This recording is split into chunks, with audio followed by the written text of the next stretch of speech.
Hello, Bears fans, and welcome to another edition of Bears on Tap. It's the Juice and Loose show here today on the interwebs talking about the Bears. I am Loose. He is Juice. And we welcome all of you guys to our show following the Week 15 loss to the Cleveland Browns. Before we get into all things football, Juice, my friend, how are you, sir? Happy Tuesday. Happy Tuesday. Yeah, celebrating yet another Bears loss, as normal. Seems to be the case over the course of the last couple of years. But I don't know, man. Things were good. Had the wedding on Saturday for my sister. And then I hungoverly watched this football game, which I felt like made things even worse over the course of the fourth quarter. Just hurts, right? You get all bought in the fact that maybe they can run the table and make the playoffs, but they are not going to make the playoffs, and they're not going to run the table. And we're in maybe one of the most awkward spots in franchise history right now. Incredibly well put, and that kind of leans into today's episode title, the Bears browning out on the playoff picture, because I think this, unfortunately, this opportunity, this sense of hope is going to brown out in the minds of a lot of Bears fans, because it is a very interesting time, and perhaps one of the most awkward and dare I say even controversial times maybe in the history of the franchise in terms of the direction moving forward. And we're going to get into all of that here. One quick programming note for those that like to watch along with us live, whether you like watching along with us on YouTube or on Facebook or on X. We can now see your comments on X. StreamYard has finally brought that feature back. So if you are one of our X watchers, and as we always say, we've always appreciated you guys, but now we can actually see you as a part of our conversation. If you want your comments to show up right below us during the broadcast, at any point, be sure to join the conversation. You can do so now on X, and we will see your commentary. But as always, we still appreciate it, and certainly hope you would venture over to Facebook and YouTube, like, subscribe, hit the bell button. A, you know when all of our shows go live, but B, we also have a ton of other great clips and content over there as well. Juice, let's get down to business here, right? Because you put it perfectly. This really was kind of a heartbreaking loss at the core of it. This Bears team ultimately played really well. I think the defense stepped up beautifully in this one. They continue to be a dominant force, despite the Bears not necessarily winning football games throughout this recent stretch. But another beautiful performance, 3 interceptions off of Joe Flacco. The Bears won the turnover battle, even though that Fields interception at halftime was bullshit because it wasn't an interception. But that's neither here nor there. And yet it's garbage and crap at the end of the game, not being able to get it done, conservative play calling down the stretch. You can point to a bunch of different things. I don't think there's one single element of this Bears team or Bears franchise that you can point to for the loss of this game, Juice. But I mean, you said it best, right? It probably was worse watching it hungover, but I can promise you right now, even watching it in a normal state of mind didn't make it any better. No, and I think it's different levels of frustration, right? Because in the big picture, you watch Justin Fields and you're like, man, there's so much talent. You watch him scramble around and make that throw to Kmet, and you're like, cool, man. Like, look, there's not many guys who can do that. By that time, break those tackles inside the pocket, move left, and throw an accurate, just dime ball to the corner of the end zone for a touchdown. Mind you, everything before that was the biggest Bear clusterfuck of all time, because there were like 15 plays from the 2-yard line. But you look at that and in big picture, you're like, man, you watch Justin, you're like, cool. And then there's, obviously the faltering down the stretch. He fails to, close another one. And then there's this whole Getsy, Eberflus, do you move on from the coaching staff? Mm-hmm. And in the middle of it, like, there's this 3rd and 15 play that I think just is a way to paint this Eberflus era perfectly. It's, you have the system that is, Tampa 2, you sit in it and you watch everything in front of it. And in the moment of 3rd and 15, you have Jones in coverage. Like, I understand being aggressive, and maybe in some ways it's, 4 down territory from where they were. But you, in the moment, you got to lean on what you do well, right? Mm-hmm. And that's what his philosophy is, the hits principle. You come up, you make the plays, you make the tackles. And they just gave Flacco the opportunity to escape the pocket, climb it, and find a guy. And from there, the game was over. There's not enough time on there. And obviously, you pray Justin can bring you back. But it's just the game at that point was just not possible to win. And it's sad because there's so many missed opportunities. And I sit in this whole thing, Ron, and I don't know about you. I want to hear your opinion on it. I don't know who to blame. I don't know if it's Justin. I don't know if it's Getsy. I don't know if it's, this cast of characters like Darnell Mooney and Tonyan with drops. I can't evaluate the quarterback because there's so many other things on this side of it around the ecosystem of this quarterback development that you sit and you're like, this isn't working. And these guys don't make the plays when they need to. The offensive line had a horrible day. It's weird to sit in this moment and be like, I almost wish they fired Getsy before this year so I could at least figure out if the problem is Fields or Getsy. That's what is the problem with evaluating all this and trying to figure out if you're going to take a quarterback, because there's going to be people who sit and say Justin has the abilities to take that next jump in a system, but also too, if you put Justin in another system next year and he fails and you had the number one pick 2 years in a row and you didn't take a swipe at a quarterback, what was all the losing for? And the worst is that you sit in the middle, much like the Bulls did for God knows how long, and you're the 8th or 9th seed and you're not getting a difference maker at that position at that point. So I don't know, man. I want to hear your opinion on what is more of the problem, because I think it's very difficult to sit and identify what is the real issue with this whole thing. Yeah, and I think you lay it out perfectly, Juice, because you have to take a look at just this game in a nutshell, right? And you look at why the Bears lost, because there's 10 decisions, I think, throughout the game that you could sit there and go, okay, who's that on? Right? I think of not going for the field goal before halftime. That's a big one in my eyes. You're in field goal range. I get it. The wind's playing to your disadvantage. But if that's the case, why throw the ball on third down and not just run it up the middle and then either call your timeout or get up there and spike it really quick? You had opportunities there. You can run a draw up the middle and gain 6 or 7 yards. And then at least you give your kicker a chance, because guess what? At the end of the day, the same thing happens regardless if he hits the field goal or not. You still go into the half and it's fucking over, right? You don't have to worry about anything then. You look at other plays, right? You mentioned Jones dropping in coverage on the 3rd and 15, a 3-tech nose, or 3-tech defensive tackle, not a linebacker, not even a defensive end, right? You could make the argument if that's Yannick Ngakoue or if that's a Dominique Robinson, who's an athletic player. Okay, Justin Jones, why is he even in coverage to begin with? To me, any defensive tackle going in coverage is the biggest bullshit thing you'll ever see in football. I don't understand what people think is going to make of it.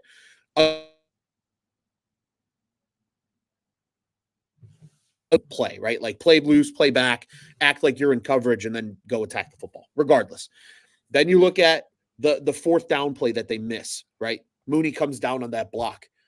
And you can make the argument, sure, Fields is trying to get around that guy, but why not just throw a little flick pass?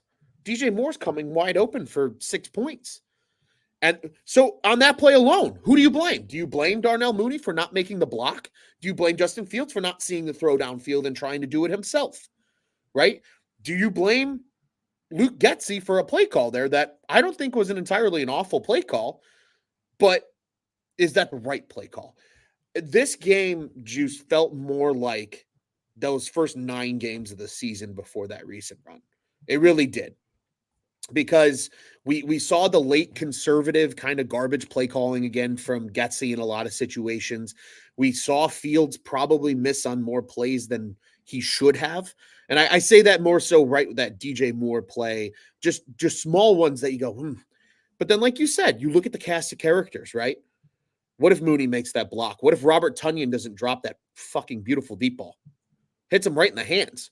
I'm getting shades of Equanimeous St. Brown against the Miami Dolphins a season ago, right? Like, so it is such a difficult situation, I think, for everybody involved to even judge anybody right now and make an honest effort to evaluate your offensive coordinator, your head coach, your potentially franchise quarterback, and even the players around him who a very large majority of them are in contract seasons. Darnell Mooney's a free agent after this season.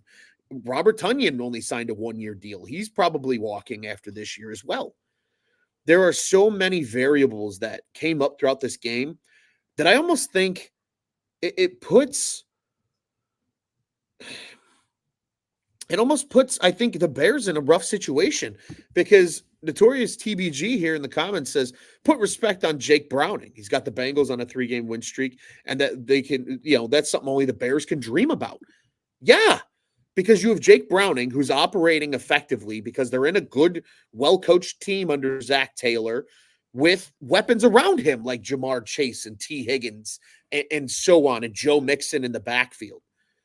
There's a cast of characters there to support the quarterback, regardless if it's Joe Burrow or Jake Browning.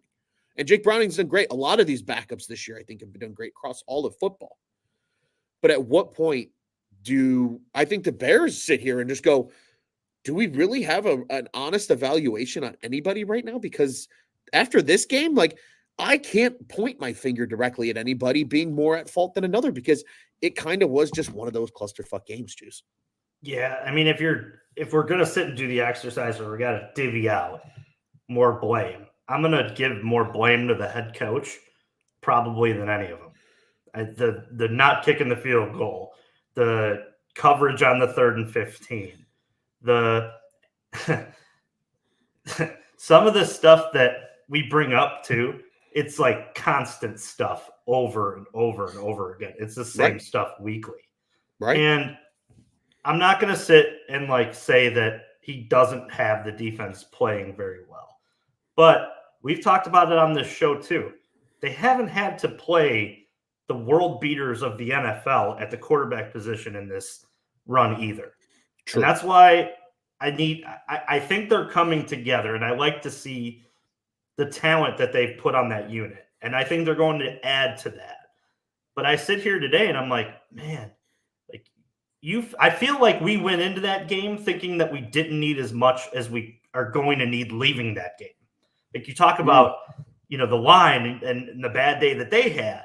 And then you talk about your number 2 wide receiver that's potentially, looking for a contract that you really, going into the season, you wanted to pay. You want to go in and lock up a guy like that and say, I don't have to worry about the wide receiver position.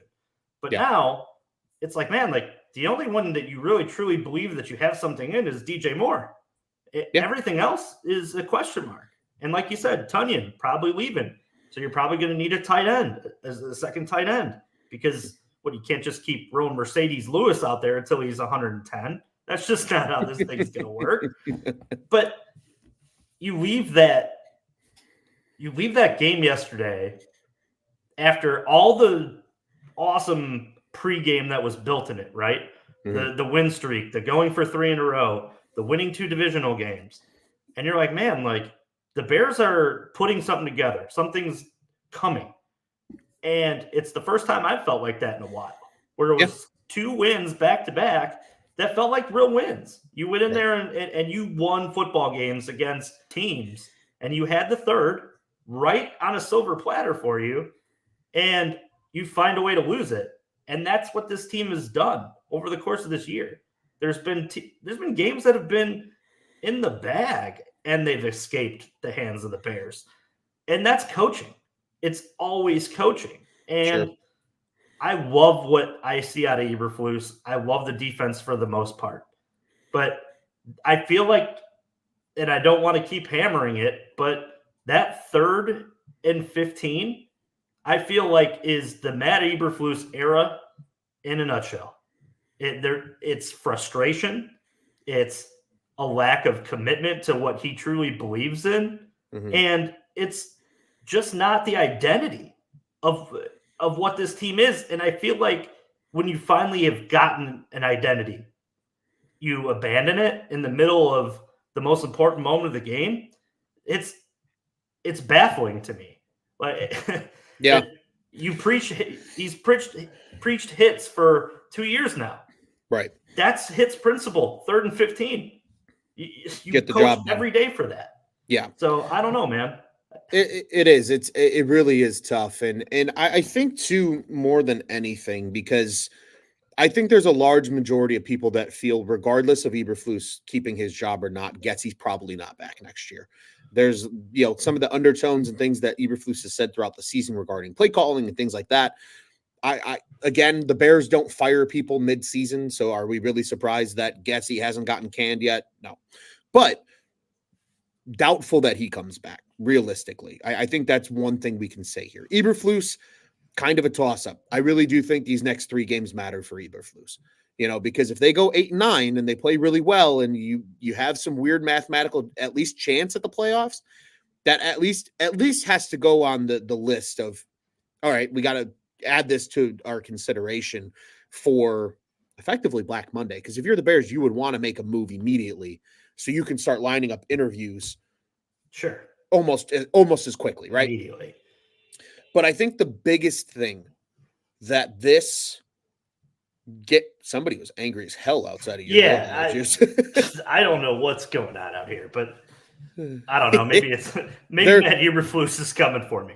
Maybe all the nays speak about Eberflus, but nonetheless, I think the biggest thing that this game continues to spark, especially in the waves of social media, Juice, and the comment here from Notorious TBG is going to help kind of prime this as well.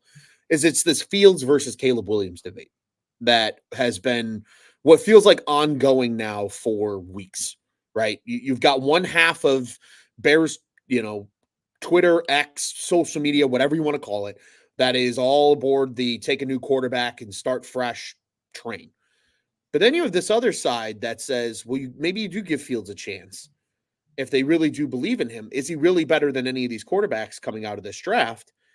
And then the question being, if you get the number 1 overall pick again, because of the value that's tied to a Drake May and a Caleb Williams, do you flip that pick for maybe a bigger king's ransom than what you got from the Panthers initially for them to move up a season ago? Because I've seen people throwing around 3 first-round picks plus maybe.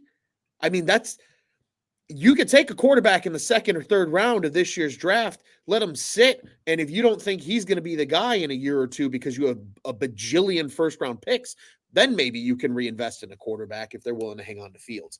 And so that's something that I'm interested to see, because Juice, as the comment says here from Notorious TBG, he says he is of the opinion that the Bears have to keep Fields. He says giving up on a 25-year-old with the most talent that any Bears fan has seen at quarterback for a 3rd-round pick, that's asking for Fields to be a franchise QB somewhere else. And there are a lot of teams that have reportedly been sniffing around the hen house regarding Justin Fields, right? We've seen the whispers, the Atlanta Falcons, a potential destination, the Pittsburgh Steelers, especially in their turmoil. It seems like Kenny Pickett might not be the guy. I have a buddy of mine, big Steelers fan. He is begging. He keeps telling me that the Bears should send the Steelers Justin Fields, and I tell him to go take a hike and shove it where the sun doesn't shine. It really is a tough spot, Juice, and this kind of ties back into your opening monologue. We are at one of the craziest kind of crossroads in Bears franchise history of how this thing is going to operate moving forward into 2024, because you're in a prime position right now to possibly have the number 1 pick again, at worst probably the number 2 pick, and then you're going to have to turn around and either trade it or use it to change your franchise. Juice, what do you do in this situation, and where are you leaning on this spectrum of Justin Fields versus the field?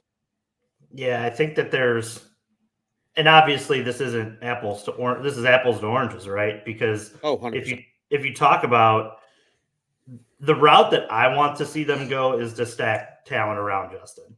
I think that there's a route that the San Francisco 49ers have kind of showed you, where it's have a bunch of skilled guys and then find a way to have that genius offensive coordinator that can scheme those guys open and make things much easier on the quarterback. And Brock Purdy's good. Don't get me wrong. But there's a reason that every NFL team that passed on him. There's limits to his game. But having an OC that is a genius, like a Kyle Shanahan, and a great running back and great playmakers on the outside is a route. That's 100% a route to get there. And maybe the Bears, like you said, maybe they draft some competition, or maybe you go out and bring in some competition via free agency. We're going to have tons of time to talk about this. But I think this whole thing just whittles down to the fact of, like, what does Ryan Poles think of Drake May and Caleb Williams? If he thinks that they are the next Peyton Manning, Andrew Luck, or one of those guys is the next franchise quarterback, you got to take him. And I love Justin Fields, and I wish him nothing but success elsewhere. But if he's watched the tape and he can identify the fact that, these are the next Patrick Mahomes, and this is the thing that always has stuck in my ear. He's from Kansas City. He was in the draft room when they drafted Pat Mahomes. Yeah. So he knows what to look for. Is Justin that thing to look for? Is it Caleb Williams? Is it Drake May? Also, who's the head coach? I think there are going to be so many dominoes that fall prior to this draft that we're going to sit and we're going to have a good idea of what they want to do, even before it. If they fire Eberflus and fire Luke Getsy, I just don't think that bodes well for Justin. I don't, because that's another offensive coordinator. That's another system for him to learn. It's another group of guys in the locker room. And I know the locker room is sitting, at his aid, and they've done nothing but back him up. And that goes a long way. And Ryan Poles has said that. But I am so thankful that we have 3 more games to evaluate, because I do think if Justin plays well, it'll go a long way. I know that the teams aren't as, talented down the stretch as, the ones that he had played the last couple, but it's time to evaluate. And 2, there's going to be an NFL combine. There's going to be interviews. There's just so much that goes into this outside of just what we see on Saturdays and Sundays. And that's why I don't want to say one way or the other, because I just feel like making a decision now on which way you lean without full information just isn't fair to anybody. It's not fair to Justin. It's not fair to Caleb. It's not fair to, Drake May. There's just a lot of things to sort out. And like I said, I think that on the end of the season, the Black Monday, as everybody calls it, if Eberflus's name is called and fired, I do not think it bodes well for Justin. I just don't. I do not see somebody coming in and being saddled with a quarterback. I think that somebody who comes in from an offensive mind is going to say, I'm coming here because you have the number 1 pick, and I think I can make something of one of these two guys on a rookie contract with the talent that we have on that defense, with DJ Moore and that cap space. And then you're supplementing to build around a young rookie quarterback. And maybe even then that person comes in and goes, hey, listen, like, my philosophy is for this new quarterback to sit for a year. And maybe there is a bridge guy, but that defense can keep us in games, and there's enough playmakers around him to be almost that Alex Smith-like thing that they had going on before, Pat Mahomes took over. It's an interesting web that they've weaved over the course and then you're not even mentioning the fact that the stadium thing's going on.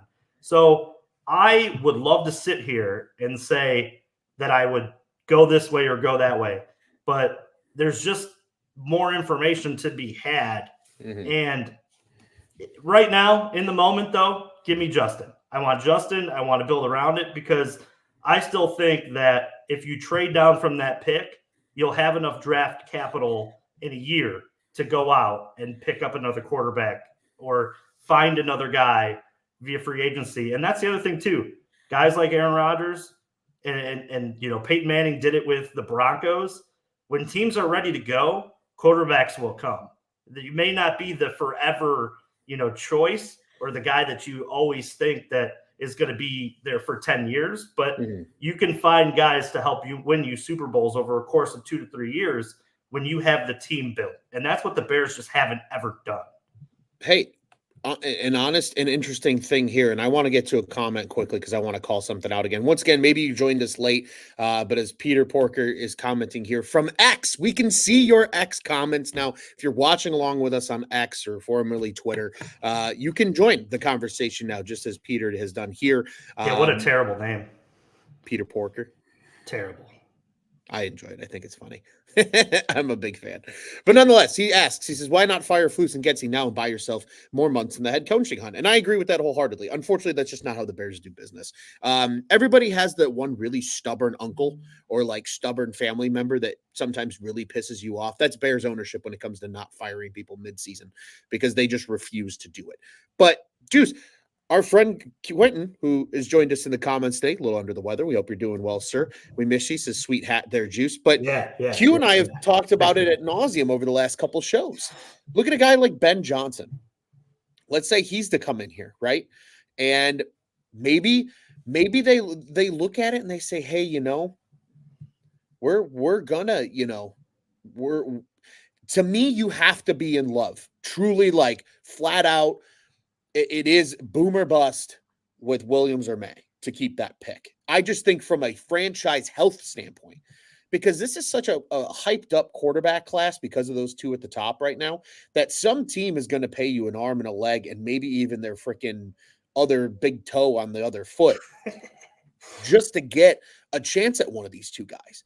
And let's say that pick somehow magically becomes number 2. I think you could still get a good haul for it.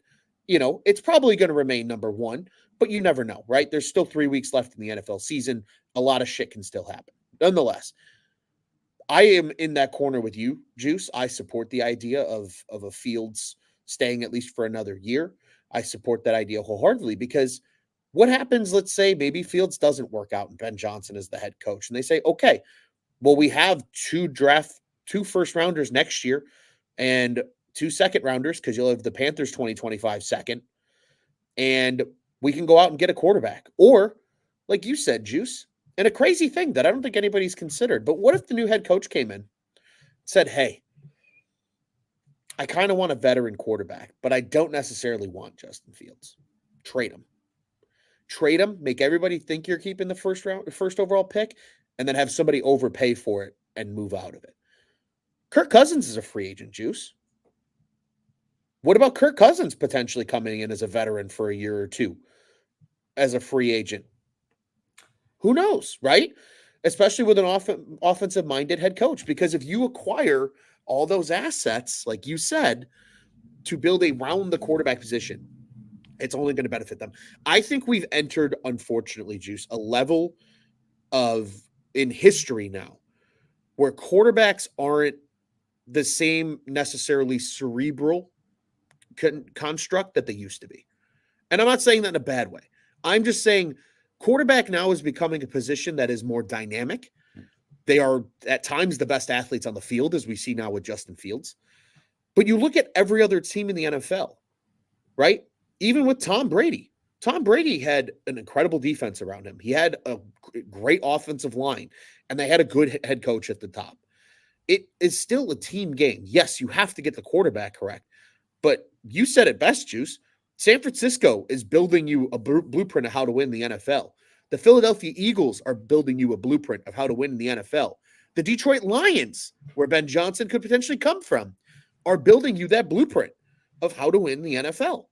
You put weapons around a still competent quarterback, and you make his life as easy as possible at the hardest position in sports.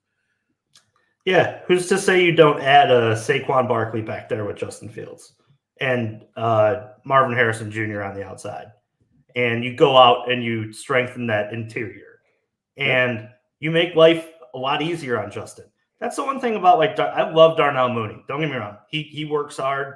He's not deserving any of the shit he's getting on the Twitterverse and all of that, but he's a little guy, and he plays little. That's what you look at what's going on in the league now too. You look at Jalen Hurts, like look what they did. They added 2 big guys on the outside for Jalen, and he's able to run. And he has, Swift and a bevy of running backs and a great offensive line. And I think Jalen Hurts is good. I do. He's a good quarterback. Right. But look how easy everything has been made for him. And that's the problem with this whole thing with Justin. The ecosystem that was built when he got here was not healthy enough for him to take over and win games immediately, or even take jumps in his development. And that's what sucks about this thing, because you can go back and forth on what should you figure out first, the quarterback position or the offensive line or the guys around him or whatever. But what at the end, came first, the chicken or the egg? Yeah, but at the end of the day, like you sit and you watch like Bryce Young out there, no offensive line, no help, and he looks horrible. Does he look horrible because he's bad? Or does he look horrible because he's got nothing around him? And that's what's so bad about this. Like, we can't sit here and say that the conditions for Justin Fields have been ideal every year he's been here. Yeah, sure. He's got more talent this year, but how talented is Darnell Mooney? How talented is the second tight end like, Robert Tonyan and Mercedes Lewis? And that interior offensive line, it showed over the course of Sunday, not good. They didn't play well. And obviously we've seen good things from them. I'm not throwing them underneath the bus, but there are parts on that offensive line where you go, all right, I think it can get better at certain positions. Mm-hmm. And that's what they did in San Francisco, right? They've added in that depth, and they've drafted that way to have guys to fill in, and they can do different things within their offense because they protect well. And I don't know. I sit here and I look at DJ Moore and I'm like, he's great. He's one of those A+ guys that you need to have. But if he's dancing on the left, there's got to be somebody dancing on the right. You can't have a one-man show and expect every week to be bailed out by him. You just can't. And Justin seems to have that locker room. He seems to have a lot going for him within, how hard he works. And yes, he has not played to the caliber that probably should have any of us warranted him for another year. There are things to work on. He is not a perfect quarterback by any means, not even close. But he just has the skills and these different, attributes that make him, in my opinion, almost better than the guys that are going to be coming out. And you just need to look at it and say, do I like Justin Fields better than I like Williams or May? And if that's the case, then you got to figure it out. You got to find a way around it and surround him with some help and maybe get him in a system that works for him. And I think that's been a lot of the problem with this. 100%. Again, it's finding an ideal situation to be able to truly evaluate a player. And unfortunately, as you mentioned, Juice, lately, it's been kind of tough. Yeah, and you brought up with Mooney, right? Kind of becoming a public enemy number one this week for no reason. Yeah, sure. Plays that could have swung the game one way or another. They didn't work out. It happens. That's football. That's sports, right? We see it constantly and all the time. Juice, I have one departing thought here before we go ahead and look ahead to this Arizona game coming up this week on Christmas Eve. And it's a comment from our friend Peter again. He says, buy or sell Belichick as head coach, McDaniels OC reunion, retaining Fields and drafting Marvin Harrison number 1 overall, not even trading out of that pick. Yeah, the end one, you can't take Marvin Harrison number 1. You got to figure out a way, because whoever trades up to that pick is picking a quarterback. Right. That's just 100%. I mean, Belichick to me too, that's another situation where it's like, who ran the offense and who was winning all those Patriot championships? You know what I mean? Mm-hmm. I love Bill Belichick, but at the end of the day, Tom Brady then went to Tampa Bay and won one there, you know, and I feel like the head coaching position in general too, as we've sat and talked about this, is getting younger. It's getting more innovative. Yes. Bill Belichick just seems like the guy who's stuck in old NFL, you know, and that's the same in a lot of ways with McDaniels. Like, I also don't like a whole McDaniels idea. It seems like he's kind of a mess and doesn't bring in the organizational trust or anything for anywhere he goes. So I don't know. I do like the idea of retaining Fields and then having Marvin Harrison Jr. But I sit and I want one of these big offensive minds. I want, like a Ben Johnson or a Bobby Slowick or these names that essentially we look back at and we're like, all right, like, you're now set. You're Kyle Shanahan. Every year you're going to be able to advance this system, and that's the problem that the Bears have always had. They bring in an offensive coordinator. It doesn't work for 2 years. They fire him on to the next. Get the right guy in to where you can build year to year and add wrinkles into plays. It seems like, we get to level one of what these guys can do with their offenses, and there's no graduation because by the time we get to the graduation part, they're fired. And that's the biggest problem with this. Marry them all on one schedule too. Put them all underneath the same between, polls, head coach, quarterback. Put them all on the same thing. That's just my 2 cents. Yeah, I am on the sell side of this question as well. I don't want anything to do with Belichick McDaniels. I think you got to trade number one if you get it. There's 3 really good receivers at the top of this draft. Yes, Harrison Jr. is by far the best of them, but Odunze and the cat from LSU are also both really, really good. And again, wouldn't be against retaining Fields, but I think it's all going to become situational. Q, it's been a spicy week. Q. Oh, I got Q on the brain.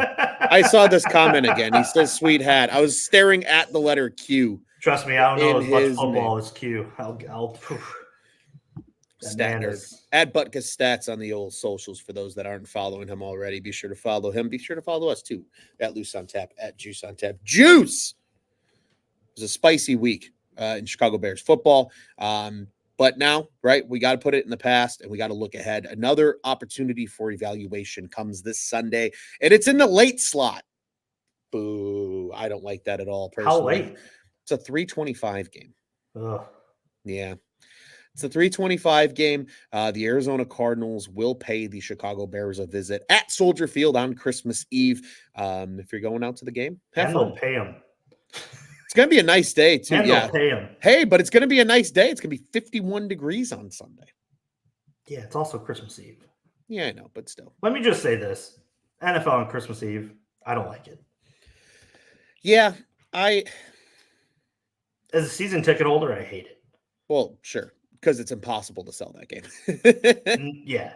And then we get screwed twice this year because it's New Year's Eve, Year's Eve, too. Right. So, I hate it. The holidays are rough. But nonetheless, the Bears still got to play a football game. It's against the Cardinals. Juice, what do the Bears got to do to get it done? What do you want to see out of the Bears this week to secure a potential victory and another step forward in what's left of the season? The Bears are who we thought they were. Who they thought they were. No. All right. I know this isn't right because you want to build a culture, but the Bears should just lose out. At this point, I'm sorry to say it. If you're not going to make the playoffs, and if there's like 0.03% chance, I mean, obviously 0.03% chance of winning football games in the Bears sense, just not good.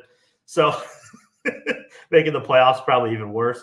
But if there's not, you might as well just help that pick, right? I mean, their own pick, they could have 2 top 5 picks. That's the crazy thing about this. That's franchise altering. You're getting maybe a quarterback wide receiver combo, or you're getting a wide receiver left tackle combo. That's or something on offense, something on defense to help you out, to help Montez Sweat out. Who knows? But they should just lose out. But if they want to win, they gotta turn the ball over. They gotta get to Kyler Murray, keep him in the pocket, and find a way to turn him over. And I think they may. That it's going to be nice, but it's also Arizona Cardinals coming into play in Chicago in games that they probably really don't want to make the trip for. So, yeah, this is super, super winnable. And I think that's what makes, Sunday's game so more frustrating, because you're probably going to win the one on Sunday, and you're probably a good chance you're going to win the one on New Year's Eve. So you're looking at how many games would they have won in a row? Would it be 5 in a row going into playing Green Bay for your season? That's what changes culture. That's what keeps the quarterback employed. That's what keeps, momentum gaining towards winning seasons. They're just not doing that. That loss was so crippling to not only the season, but to the future. And it showed, it reared its ugly head, and now the questions are back. And going into Sunday, I'm going to sit and watch the game with my friends and family who come over for Christmas Eve. And thank you for all the listeners. Happy Christmas, Merry Christmas, whatever you guys celebrate. Have a great holiday season. But I will sit with those guys and I will watch, hopefully, quarterback development from Justin Fields. I want him to go in and have that signature 4-touchdown, 350-yard game. How awesome would that be to jump on this mic next week and talk about the fact that he took a step, and maybe this is the building of something these last 3 weeks. Maybe he goes and he plays, Atlanta, and they have such a damn good, game against him. And then you go into that end of the season in Green Bay, and his job is essentially on the line at that point. And you can go in there and win a game where Justin Fields is the difference maker. I think that conversation goes a long way. I really do. Yeah. If you can win these next 3 in a row, I think he saves his job, and maybe he saves more jobs around Halas Hall than we maybe want them to do. But building wins and building a culture is equally as important as, helping your draft status. So I don't know. We'll see. Yeah, 100%. I'm in agreement with you. I think down the stretch here, Juice, it's really all about evaluation, being able to evaluate the coaching decisions, be evaluating the play calling decisions, and ultimately how well Justin Fields plays in these last 3 games. Agree with you. Very winnable contest this coming Sunday against the Cardinals.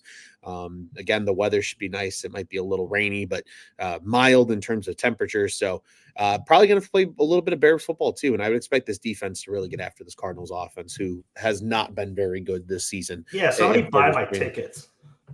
There you go. If you want to go to the game, hit up Juice. Finally, Juice, score prediction from you, my friend, before we begin to wind this thing down. 23-13 Bears. I like it. As Q always says, life's too short to pick the Bears to lose, but in this case, it's really hard to pick them to lose in this game. I am going to also roll with a similar prediction. I'm going to go ahead and say Bears 24, Cardinals 10. I think the defense really comes to play. Maybe even a defensive touchdown in this one would be really cool. Back-to-back weeks of a defensive touchdown would be pretty sweet. If you ask me. Cool and tough, as we say here at On Tap Sports. Cool and tough indeed. Juice, before we shut this thing down, buddy, one final kind of random little thing that I learned today that I thought was really interesting. Could you tell me which Chicago Bears player has the most sacks in a Bears uniform since the year 2000?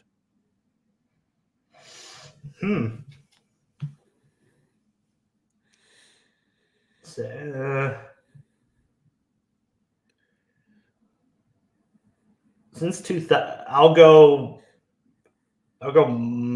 no. I'll go Adewale Agumie. Close. It was not Adewale. It was his running mate, Mr. Alex Brown. Yeah. That was my other pick. That's why I went, I was about to go Alex Brown. I went Adewale Agumie. 43.5 sacks. It's pretty crazy. So good. Them two were crazy fun to watch together. They were crazy fun to watch together. Agree wholeheartedly. Those were fun Bears defenses in general, and those two certainly added to it. Juice, before we get out of here, buddy, want to remind everybody Bears on Tap is one of 2 Bears podcasts here at the On Tap Sports Network. Go ahead and check out our friends over at the Bears Nation Pod at Bears Nation Pod on the socials. You can follow along with them there. Be sure to follow us as well at Bears on Tap on the social media platforms. Again, we encourage you, please like, subscribe, and hit the bell button over on the YouTube. You can see all of our great content over there, including replays of all of our live shows from every sport. But X followers, we can see your comments now too. So please, as our friend Peter did tonight in the conversation, feel free to join us now going forward, as that is a new Fun updated fact, feature. I will be sipping beers with Peter Porker on Sunday this week. Oh, well, there you go. There you go. Now you can tell him that we didn't like that we're selling on his Belichick idea. Yeah, in person. Nonetheless, be sure to follow along with us at Bears on Tap, at Loose on Tap, at Juice on Tap, at Busket Stats. You know the drill. Be sure to follow the whole crew on the social media. We got everything. Hawks, Bulls on Tap was just live last night. And we got both baseball teams in town as well. You'll see Juice and I again tonight. We're doing double duty today over at Cubs on Tap. But Bears fans, you like both sides of town. You got friends that like Sox fans. We also got the Sox on Tap boys on the other side of town as well. And as always, ontapsportsnet.com, at ontapsportsnet on the socials, the OnTap Sports Network. Go and check out what's on tap in Chicago sports. Bears lose, unfortunately, the Browns. We dove into this one and dissected what that means for the rest of the season and the upcoming off season. But before then, there is one more game this week against Arizona, and we'll be back to talk about it after the holidays. As you said, Juice, to all our listeners, happy holidays. Enjoy the time with the family. Celebrate hard, but celebrate not only responsibly, but safely as well. Hashtag crack 'em with all your friends and family, and let the OnTap Sportsnet crew know that you're hashtag cracking them on over the holidays. Be sure to use hashtag crack 'em on Twitter. That's crack with a U-M. I see a lot of M. It's crack 'em. Crack them with your friends and family. Crack them with us over on the socials as well. Kind of like the crack them. Crack. Crack. Oh, I don't know. That's just it. We got to crack them. So we're gonna crack them with our friends and family this holiday season. I am Loose. He is Juice. And until next time, Bears on Tap will be back with you after the holidays, after the Cardinals game. Juice, what do you say, buddy? Bear down. Bear down.